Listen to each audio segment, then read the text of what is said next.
Welcome to सुंदर exam cracker. आज हम बात करेंगे इस क्लास में पुलिस एवं कारागार प्रशासन। ठीक है, यानी उत्तर प्रदेश की जो पुलिस एवं कारागार प्रशासन है उसके बारे में हम बात करेंगे। ठीक है, तो सबसे पहले हम समझते हैं। आप यहाँ पे हेडिंग डालेंगे पुलिस प्रशासन। ठीक है, जो मोस्ट इम्पोर्टेंट है आप लिखेंगे पुलिस प्रशासन। ठीक है, पुलिस प्रशासन, इस चीज को समझते हुए चलिएगा। देखो पुलिस प्रशासन क्या है।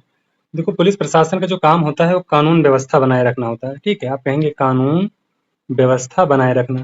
ठीक है, कानून व्यवस्था बनाए रखना। ठीक, इस चीज को याद रखना, कानून व्यवस्था को बनाए रखना। और जो अपराधी होते हैं या फिर अपराध को रोकथाम का ये काम करता है। ठीक है, इस चीज को याद रखना। अब अगर बात करते हैं प्रशासन की, यानी कारागार प्रशासन क्या होता है। ठीक है, तो आप कहेंगे जो कारागार प्रशासन है, ठीक है, कारागार प्रशासन आप लिखेंगे कारागार प्रशासन, कारागार प्रशासन। कारागार प्रशासन की बात करें तो कारागार प्रशासन जो है कितने प्रकार के होते हैं, तो आप कहेंगे 4 प्रकार के होते हैं। पहला कौन सा होता है, वो होता है केंद्रीय कारागार। ठीक है, आप कहेंगे केंद्रीय कारागार। ठीक है, दूसरा जो आपका होता है तो आप कहेंगे दूसरा जो है जिला कारागार होता है। ठीक है, क्या होता है, जिला कारागार। ठीक है, आप जिला कारागार करेंगे। तीसरा जो आपका होता है तो आप कहेंगे वो उप कारागार होता है। ठीक है, क्या होता है, उप कारागार। तो हम लिखेंगे उप कारागार, उप कारागार हो गया। और जो चौथा होता है आपका, ठीक है, चौथा को आप क्या कहेंगे, आप कहेंगे खुली जेलें होती हैं वो। ठीक, क्या होती हैं, खुली जेलें होती हैं। ठीक है, तो ये चीज को याद रखना कि 4 प्रकार के कारागार होते हैं। ठीक है, ये जो केंद्रीय कारागार होते हैं यहाँ पे जो जिन अपराधियों को 2 साल की सजा सुनाई जाती है, ठीक है, जिन्होंने बड़े अपराध किए हों जैसे हत्या, ठीक है, हत्या की हो किसी की, इस चीज को याद रखना। ठीक है, या फिर कह सकते हैं आतंकवाद, ठीक है, आतंकवादी हो, ऐसे छवि के लोगों को केंद्रीय कारागार में रखा जाता है। और बाकी जो 3 प्रकार के कारागार यहाँ पर नॉर्मल छवि के अपराधियों को रखा जाता है। ठीक है, खुली जो जेलें होती हैं स्वतंत्र जेलें होती हैं। ठीक है, यहाँ आप कह सकते हैं कि अपराधियों को अच्छा बनाया जाता है। ठीक है, इतना आप अच्छे से समझ गए। अब समझते हैं उत्तर प्रदेश की जो है पुलिस प्रणाली जो होती है। ठीक है, तो हम कहेंगे जो इसका जो पुलिस प्रणाली है, ठीक है, तो सबसे पहले आप स्टार मार्क करके लिखिए। सबसे पहले यहाँ बात करेंगे प्रदेश की वर्तमान पुलिस प्रणाली की। ठीक है, तो उत्तर प्रदेश की, ठीक है, क्या कहेंगे आप, उत्तर प्रदेश की, उत्तर प्रदेश की वर्तमान, वर्तमान, वर्तमान पुलिस प्रणाली। ठीक है, वर्तमान पुलिस प्रणाली, इस चीज को याद रखना अच्छे से। ठीक है, तो आप कहेंगे जो उत्तर प्रदेश की वर्तमान पुलिस प्रणाली है तो ये किस पर, ये पुलिस अधिनियम, पुलिस अधिनियम, पुलिस अधिनियम 1861। ठीक है, पुलिस अधिनियम 1861 पर आधारित है। इस चीज को याद रखना अच्छे से। ठीक है, आप लिख सकते हैं पर आधारित है, पर आधारित है। ठीक है, इतना चीज क्लियर है, आप समझ गए होंगे अच्छे से। ठीक है, अब हम बात करते हैं उत्तर प्रदेश की। ठीक है, तो आप कहेंगे उत्तर प्रदेश में, ठीक है, उत्तर प्रदेश में कितने, तो 75 जिले हैं। उत्तर प्रदेश में क्या है, 75 जिले हैं। आप कहेंगे 75 जिले हैं। ठीक है, ठीक है, इन 75 जिलों को कानून व्यवस्था बनाए रखने की दृष्टि से इन्हें 18 रेंजों और 8 जोन में विभक्त किया गया है। तो आप कहेंगे इसको क्या किया गया है, 75 जिलों को क्या किया गया है, 8 जोन में किया गया है, 8 जोन और 18 रेंजों। ठीक है, 18 रेंजों में विभक्त किया गया है। ठीक है, विभक्त किया गया है, विभक्त किया गया है। इस चीज को याद रखना अच्छे से। ठीक है, समझते हैं यहाँ पे 8 जोन कौन कौन से हैं। ठीक है, तो आप कहेंगे जो 8 जोन हैं, तो 8 जोन के नाम आप लिखेंगे। पहला नाम क्या आएगा, तो आप कहेंगे वाराणसी। ठीक है, वाराणसी। ठीक है, वाराणसी हो गया। दूसरा नाम का आपका क्या आएगा, आप कहेंगे प्रयागराज। ठीक है, प्रयागराज।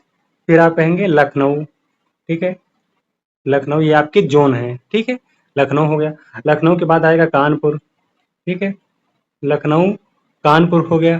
कानपुर के बाद आप कहेंगे आगरा, ठीक है, आगरा। आगरा के बाद आप कहेंगे गोरखपुर, ठीक है, गोरखपुर। गोरखपुर के बाद आप कहेंगे मेरठ, ठीक है, मेरठ। मेरठ के बाद आप कहेंगे बरेली, ठीक है। तो ये 8 जोन हो गए, आप देख सकते हैं, ठीक है। 1 2 3 4 5 6 7 8, ये आपके 8 जोन हो गए। इस चीज को अच्छे से समझ गए होंगे आप, ठीक है। मैं आपको इसका एक चार्ट भी प्रोवाइड कर दूंगा, ठीक है। अब आपसे क्वेश्चन बनेगा कि जो जोन होते हैं, ठीक है, जोन, ठीक है, इनका नेतृत्व कौन करता है, इन जोन का जो है नेतृत्व कौन करता है। तो आप कहेंगे जो जोन का नेतृत्व करता है, नेतृत्व, तो आप क्या कहेंगे, जोन का नेतृत्व करने वाला एक एडीजी होता है। क्या होता है, एडीजी होता है, ठीक है। एडीजी को क्या कहते हैं, यानी कि अतिरिक्त पुलिस महानिदेशक होता है ये। क्या होता है ये, अतिरिक्त, आप लिखेंगे इसको अतिरिक्त पुलिस महानिदेशक, ठीक है, पुलिस महानिदेशक, पुलिस महानिदेशक होता है, ठीक। ये जोन का नेतृत्व करता है, इस चीज को अच्छे से आप समझ गए होंगे। अब हम यहाँ पे जानेंगे जो जोन होता है, ठीक है, जोन, जोन किससे बनता है। तो आप क्या कहेंगे, कम से कम जो जोन होता है, जोन का जो गठन होता है, जोन का गठन आप लिख सकते हैं, ठीक। आप ऐसे लिखिए जोन का गठन, ठीक है, जोन का गठन। तो जोन का जो गठन होता है वो 2 से 3 पुलिस रेंज को मिलाकर होता है, ठीक है, 2 से 3 रेंज को मिलाकर होता है। आप कह सकते हैं पुलिस रेंज को मिलाकर, ठीक है, या आप ऐसे भी कह सकते हैं 2 से 3 रेंज को मिलाकर होता है, ठीक है, 2 से 3 रेंजों को मिलाकर, रेंजों को मिलाकर बनता है, ठीक है, मिलाकर। ये चीज आप समझ गए। अब यहीं पे हम जान लेते हैं जोन के बाद हम समझते हैं रेंज को, ठीक है, रेंज कैसे बनता है, ठीक है, रेंज का गठन समझते हैं, ठीक है। तो जो रेंज का गठन होता है वो होता है 2 से 3 जिलों को मिलाकर, 2 से 3 जिलों को मिलाकर, ठीक है, जिलों को, 2 से 3 जिलों को मिलाकर बनता है, ठीक है। फिर यहाँ पे क्वेश्चन उठता है कि जो रेंज होता है, ठीक है, ये रेंज, रेंज का नेतृत्व कौन करता है। तो आप कहेंगे रेंज का जो नेतृत्व करते हैं वो कौन होते हैं, रेंज का नेतृत्व करते हैं जो, वो कौन होते हैं। तो आप कहेंगे वो होते हैं आईजी, ठीक है, कौन होते हैं, आईजी, जिसे हम क्या कहते हैं, पुलिस महानिरीक्षक कहते हैं, ठीक है। क्या कहते हैं, पुलिस महानिरीक्षक कहते हैं, पुलिस महानिरीक्षक कहते हैं, ठीक है, निरीक्षक कहते हैं। इस चीज को याद रखना, ठीक है। क्वेश्चन में आईजी का फुल फॉर्म पूछ लिया जाता है, ठीक है, आईजी का क्या है, फुल फॉर्म पूछ लिया जाता है। तो आप क्या कहेंगे, इंस्पेक्टर होता है, ठीक है, इंस्पेक्टर, इंस्पेक्टर्स, ठीक है, जनरल, जनरल ऑफ पुलिस, ठीक है। इस चीज को याद रखना, ये होता है आईजी का फुल फॉर्म। इतना आपको समझ में आ गया, ठीक है, इतना समझ गया आप। अब इसके बाद आपका क्वेश्चन आएगा, ठीक है, जैसे हमने जोन में जाना, रेंज का हमने जाना, ठीक है, इसी प्रकार अब जिला की बात करते हैं, ठीक है, जिला की बात करेंगे। जो जिला में जो पुलिस बल होता है उसका नेतृत्व कौन करता है। तो आप कहेंगे जिले में पुलिस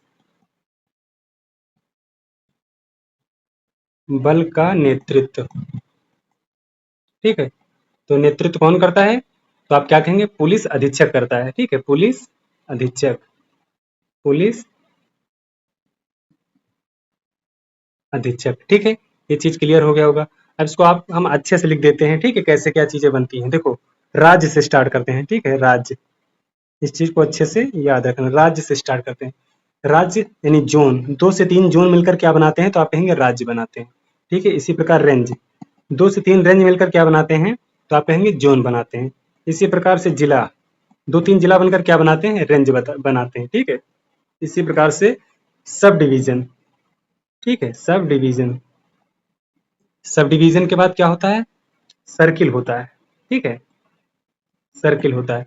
इसके बाद क्या होता है, इसके बाद आता है अपना पुलिस थाना, ठीक है, क्या आता है, पुलिस थाना। इस चीज को अच्छे से याद रखना, ठीक है, पुलिस थाना, ओके। ये सारी चीजें आपकी क्लियर हो गई होंगी, अच्छे से इन चीजों को याद कर लेना, ठीक है। ये मोस्ट इंपॉर्टेंट है आपके एग्जाम के लिए, ठीक है।